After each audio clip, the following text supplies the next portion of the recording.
Pessoal, hoje nós vamos começar a falar de blocos econômicos e vamos falar dos tigres asiáticos, tá? Existem os tradicionais e existem os novos tigres asiáticos. Os tradicionais de Coreia do Sul, né, Taiwan, Singapura, Hong Kong, Formosa, eles apresentaram um ritmo de crescimento muito grande, muito acelerado, né? As políticas econômicas que esses países tiveram fizeram com que eles crescessem economicamente muito rápido. E daí essa designação de tigres asiáticos, a sua força, a sua agilidade, a sua pujança, né? Seria essa, foi essa a ideia, né, do conceito de tigres asiáticos. Quais são os motivos que levaram à criação desse bloco? É um bloco formado tradicionalmente por esses países que eu falei. Também terá o resumo para vocês lá no material de vocês. Primeira coisa é a posição estratégica no continente asiático. A posição deles, ela praticamente é quase perfeita, né? Ficando para atender tanto o mercado asiático, quanto o mercado europeu, quanto o mercado americano, ou seja, eles ficaram numa posição estratégica. Os Estados Unidos forneceu recursos aos governos desses países.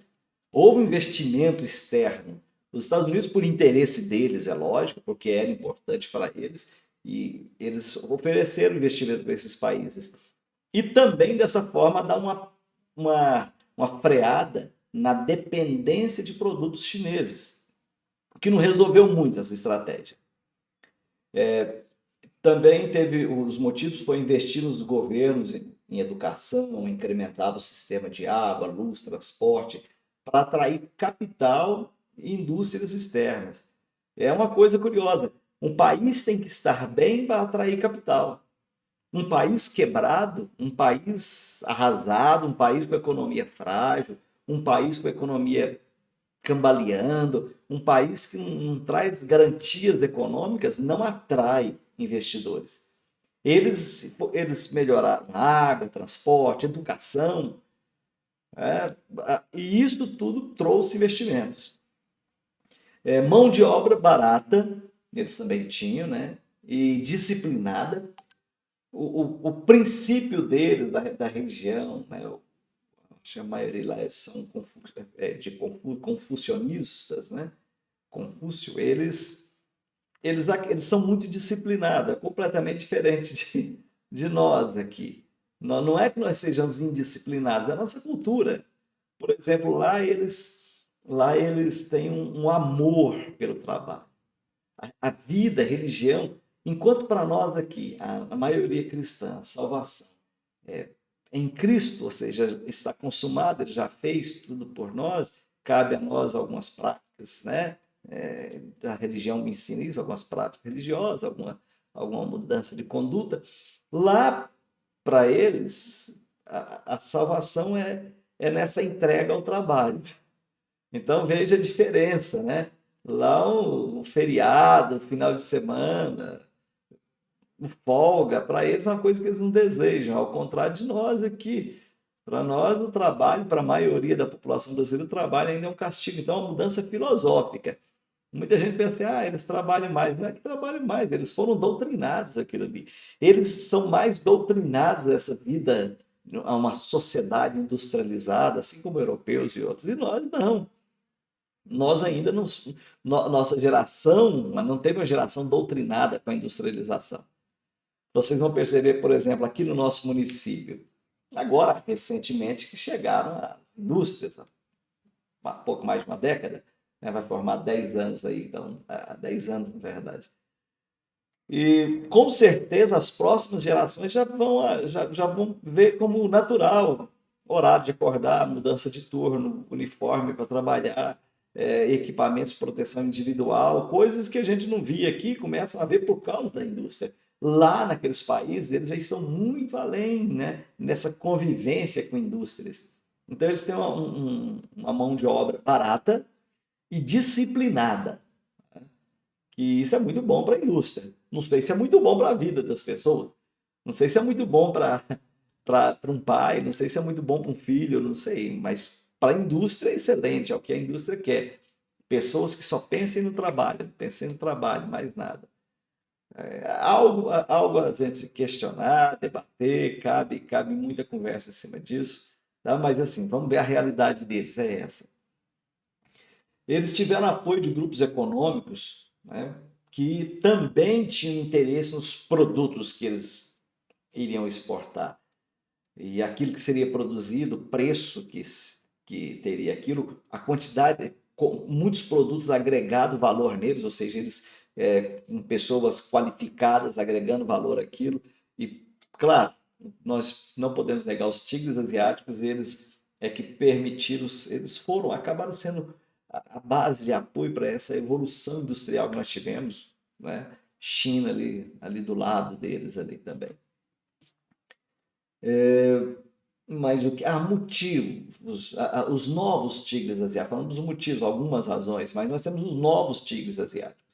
Os novos aí entra Malásia, Tailândia, Indonésia, Filipinas, Vietnã.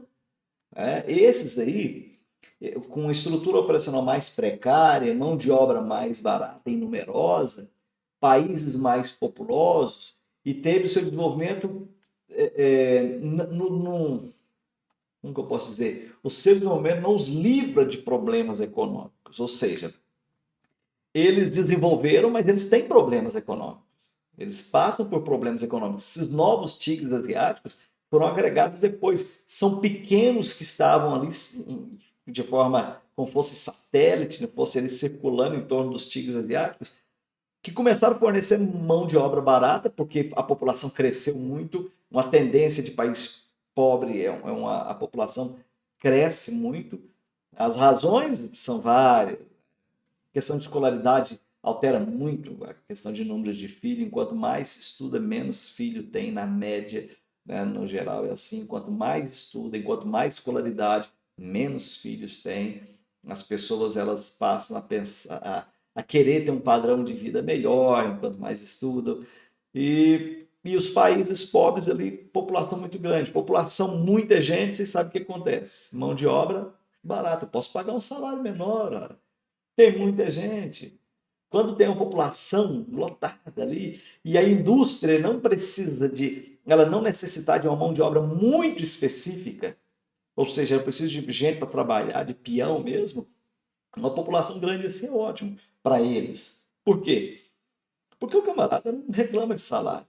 Se ele reclamar de um salário, ele pode ser mandado embora e outras pessoas entram no lugar dele. Aí a indústria começa a exigir também dos países outra atitude. Qual é a atitude? Mudanças nas leis trabalhistas. Porque se eu tiver leis trabalhistas menos rígidas, mais flexíveis para a indústria, menos e mais ruins para o trabalhador, onde você não coloca muitas leis, você não exige muito, não dá muito direito ao trabalhador e não exige muito deveres da indústria, a indústria gosta disso. Para o trabalhador não é bom. É bom que tenha mais direitos, é bom que tenha direitos, seus direitos garantidos.